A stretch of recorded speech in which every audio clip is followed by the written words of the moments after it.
بسم اللہ الرحمن الرحیم مشکران سننے والے ساتھیوں السلام علیکم۔ آج ہم پڑھیں گے فرسٹ ایئر کلاس کی سبق نمبر 4۔ تو سبق نمبر 4 میں کیا ہے؟ تو سبق نمبر 4 میں حقیقت در حقیقت باب اول کا جو حصہ بے ہے وہ شروع ہونے جا رہا ہے۔ تو حصہ اول جو الف تھا اس میں ہم نے قرآن مجید کے تعارف کے حوالے سے آپ کو بتایا گیا۔ اب آتے ہیں باب اول کا حصہ بے۔ تو حصہ بے میں سورۃ البقرہ کی کچھ آیتیں شامل ہیں اور سورۃ الانفال مکمل طور پر شامل ہے۔ تو سورہ انفال کی تقریباً 39 آیتیں شامل ہیں۔ تو آج ہم پڑھیں گے سورۃ البقرہ کا مختصر تعارف میں آپ کو بتا دوں گا، اور سورہ بقرہ کی 4-5 آیتوں کا ترجمہ آسان الفاظوں میں اور مختصر تشریح آپ کے سامنے عرض کر دوں گا اور بات ختم کر دوں گا۔ تو دیکھیں سورۃ البقرہ، بقرہ کے معنی، بقرہ لفظ جو بقرہ ہے، بقرہ کے معنی گائے کے ہیں، یعنی کہ گائے کو بقرہ کہتے ہیں۔ تو اس سورت کا نام بقرہ کیوں رکھا گیا؟ وہ بقرہ اس لیے رکھا گیا ہے کہ یہودیوں کا ایک قصہ اس سورت میں موجود ہے، یعنی اسرائیلیوں کا۔ وہ قصہ یہ ہے کہ ہوا یوں کہ حضرت موسیٰ علیہ السلام کے زمانے میں ایک شخص نے کسی کو قتل کر دیا۔ اب مقتول جو تھا، مقتول کے ورثہ وہ پریشان ہو گئے، قاتل کا جو سراغ ہے وہ نہیں مل رہا تھا۔ انتہائی یعنی کہ تلاش کرنے کے باوجود قاتل کہاں گیا کسی کو معلوم نہیں ہے، قاتل کون ہے کسی کو معلوم نہیں ہے۔ تو مقتول کے ورثہ نے حضرت موسیٰ علیہ السلام سے درخواست کی۔ تو حضرت موسیٰ علیہ السلام نے اللہ رب العزت سے دعا مانگی، تو اللہ رب العزت نے حضرت موسیٰ علیہ السلام کی دعا قبول کی اور حکم دیا ایک گائے کو ذبح کیا جائے۔ گائے کو ذبح کرنے کے بعد گائے کا جو گوشت ہوگا، گوشت کو لے کر مقتول کے جسم کو لگا دیا جائے۔ مقتول زندہ ہو کر خود بتائے گا فلاں بندے نے مجھے قتل کیا۔ تو اسی طرح جو یعنی کہ اس کے جو قاتل ہے وہ پکڑا جائے گا۔ تو بہرحال اسی وجہ سے، اس واقعے کی وجہ سے اس سورت کا نام سورۃ بقرہ رکھا گیا۔ تو سورۃ البقرہ قرآن مجید کی سب سے بڑی سورت ہے۔ تو سورہ بقرہ میں مومنین کا بھی ذکر ہے، اور سورہ بقرہ میں کیا کیا ہے، یہ کتاب کی باتیں ہیں، میں آپ کو سنانے جا رہا ہوں، ورنہ کئی باتیں ہیں ہم لوگ کہہ سکتے ہیں، لیکن کلاس فرسٹ ایئر ہے، زیادہ تشریح مناسب نہیں ہے۔ جو سلیبس ہے، جو نصاب ہے، تو اسی حد تک سمجھنا آپ کے لیے فائدہ مند ہے، اور اس سے زیادہ سمجھنا آپ کے لیے بوجھ ہوگی اور نقصان دہ ہوگا۔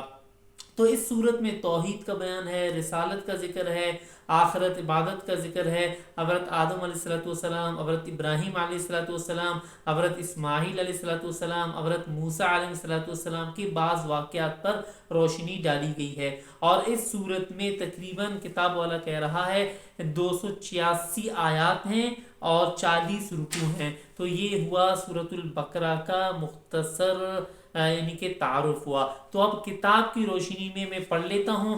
پیج نمبر ہے تقریباً پیج نمبر ہے 13۔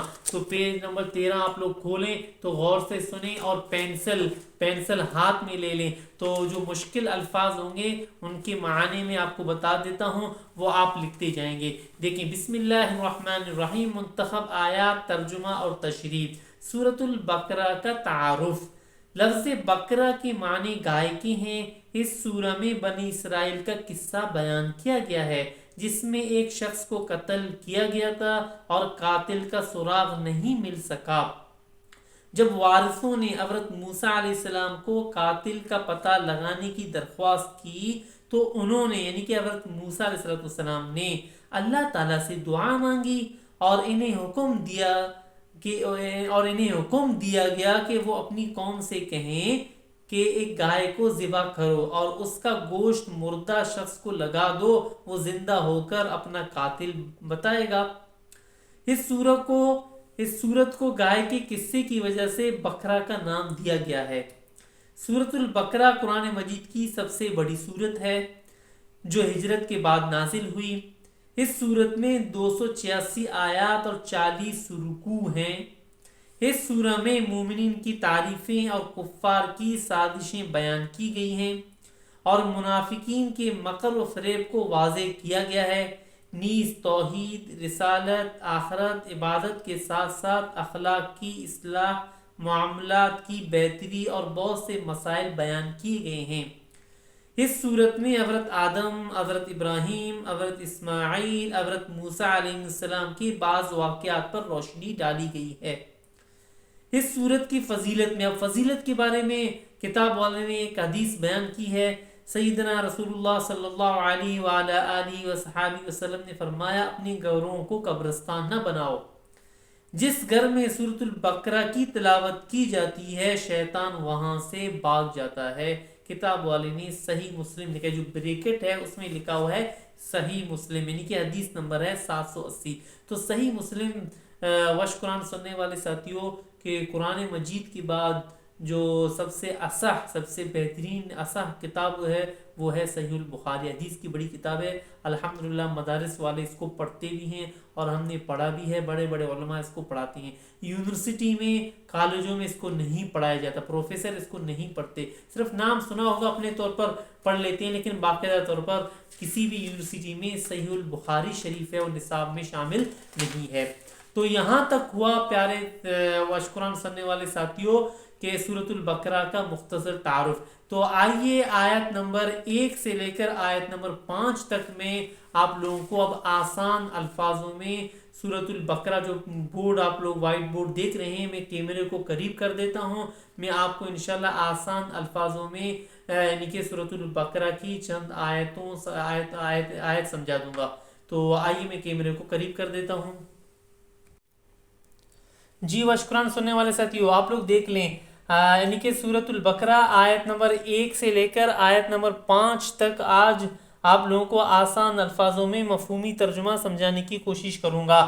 تو سب سے پہلے میں آیت پڑھ لیتا ہوں، اب غور سے دیکھیے گا، اور اگر کسی کو پڑھنا آتا ہے تو وہ اچھی بات ہے، پھر بھی غور سے آیتوں کو دیکھیں، اس سے فائدہ یہ ہوگا کہ آپ کو ترجمہ سمجھنے میں آسانی ہوگی۔ جب الفاظ زبان پر آ جائیں گے عربی الفاظ تو انشاءاللہ سمجھنے میں آسانی ہوگی۔ دیکھیں، الف لام میم، ذالک الکتاب لا ریب فیہ ھدی للمتقین الذین یؤمنون بالغیب ویقیمون الصلاة ومما رزقناہم ینفقون والذین یؤمنون بما انزل الیک وما انزل من قبلک وبالآخرة هم یوقنون اولئک علی ھدی من ربہم واولئک هم المفلحون۔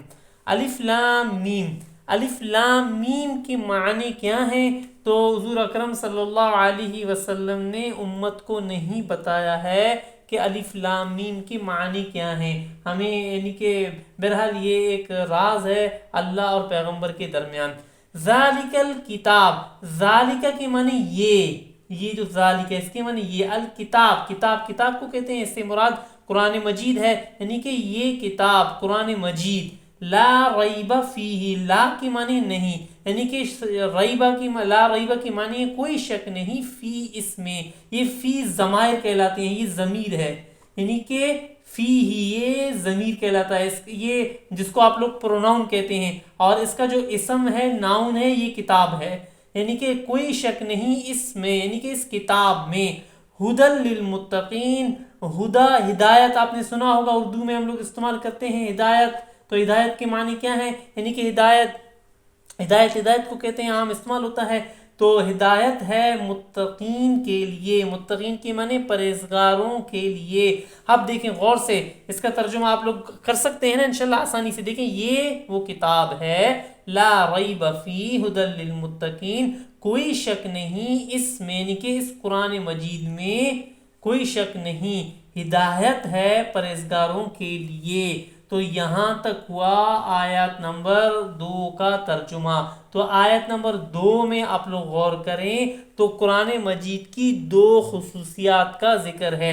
پہلی خصوصیت یہ ہے لا ریب فیہ، یہ پہلی خصوصیت ہے، یعنی کہ قرآن مجید وہ کتاب ہے، ایسی کتاب ہے کہ جس میں کوئی شک نہیں، شک و شبے سے بالا تر ہے۔ قرآن مجید کی یہ پہلی خصوصیت ہے، یعنی کہ واقعی قرآن مجید اللہ رب العزت کا کلام ہے۔ اور جتنے لوگوں، یعنی کہ قرآن مجید نے چیلنج کیا، آگے آپ لوگ پڑھیں گے، کوئی بھی قرآن مجید کی ایک آیات مثل کوئی آیت نہیں لا سکا، تو یہ قرآن مجید کی ایک خصوصیت بیان کی گئی ہے۔ تو دوسری خصوصیت یہ ہے ھدی للمتقین ہے، یعنی کہ ہدایت ہے پرہیزگاروں کے لیے، جو متقین ہیں ان کے لیے قرآن مجید ہدایت ہے۔ آگے دیکھیں، بات لمبی ہو جائے گی، اتنا کافی ہے آپ لوگوں کے لیے۔ الذین یؤمنون، الذین کے معنی وہ یا جو، اس کا ترجمہ کر دیتے ہیں۔ ابھی آپ لوگ ترجمہ نہ دیکھیں، جب آپ ابھی ترجمہ دیکھیں گے تو بات سمجھ میں نہیں آئے گی۔ الذین وہ یا جو کا اس کا ترجمہ کر دیتے ہیں۔ یؤمنون، یؤمنون کے معنی ہیں وہ ایمان لاتے ہیں، بالغیب، بن چیزیں دیکھوں پر۔ غیب استعمال ہوتا ہے اردو میں، غیب یعنی کہ جو پوشیدہ ہو، ظاہر نہ ہو، اس کو غیب کہا جاتا ہے۔ وَيُقِيمُونَ الصَّلَاةَ، واو کے معنی ہیں اور، واو جہاں آ جائے تو اس کے معنی ہیں اور۔ تو وَيُقِيمُونَ الصَّلَاةَ، اور وہ قائم رکھتے ہیں۔ یقیم اقامت سے، یعنی کہ اقامت بھی لفظ استعمال ہوتا ہے، آپ مسجد میں دیکھتے ہیں یا آپ لوگ سنتی ہیں، یا آپ نے سنا ہوگا، طالبات بھی سن رہی ہیں اس لیے میں لفظ مؤنث بھی استعمال کرتا ہوں۔ تو یقیمون الصلاۃ، تو یعنی کہ آپ نے سنا ہوگا یا سنی ہوگی کہ بھی اقامت ہو رہی ہے، جس کا مطلب کیا ہے کہ نماز کے لیے بلایا جا رہا ہے، نماز پڑھا، یعنی کہ پڑھنے کے لیے آؤ۔ تو بہرحال وَيُقِيمُونَ الصَّلَاةَ، قائم رکھتے ہیں نماز، یعنی کہ قائم سے مراد کیا ہے، پڑھتے ہیں۔ الصلاۃ نماز کو کہتے ہیں، اور وہ نماز پڑھتے ہیں۔ دیکھیں اب یہاں سے دوبارہ ترجمہ کریں گے ہم لوگ، الذین یؤمنون بالغیب ویقیمون الصلاۃ، اور وہ بن دیکھے ایمان لاتے ہیں اور وہ نماز پڑھتے ہیں، یعنی کہ مومنین وہ نماز پڑھتے ہیں۔ واو کے معنی اور ہے، مما رزقناہم، ہم نے جو کچھ ان کو رزق دیا۔ یہ یہاں پر اللہ رب العزت ارشاد فرمایا، ہم نے جو کچھ ان رزق دیا ہے ان کو، یعنی کہ پرہیزگاروں کو، مسلمانوں کو، ینفقون، وہ خرچ کرتے ہیں۔ ینفقون لفظ انفاق استعمال ہوتا ہے اردو میں۔ انفاق آپ نے سنا ہوگا، انفاق ایک فاؤنڈیشن بھی ہے۔ انفاق کے معنی خرچ کرنا، یعنی کہ وہ خرچ کرتے ہیں۔ اب یہاں تک ہوا ترجمہ، تو دیکھیں ترجمہ کیا ہوا، الذین یؤمنون بالغیبی، اور وہ مومنین مسلمان بن دیکھے، یعنی کہ غیب پر ایمان لاتے ہیں اور وہ نماز پڑھتے ہیں، اور جو کچھ ہم نے رزق دیا ہے، ینفقون، وہ خرچ کرتے ہیں، یعنی کہ رزق میں سے وہ خرچ کر لیتے ہیں۔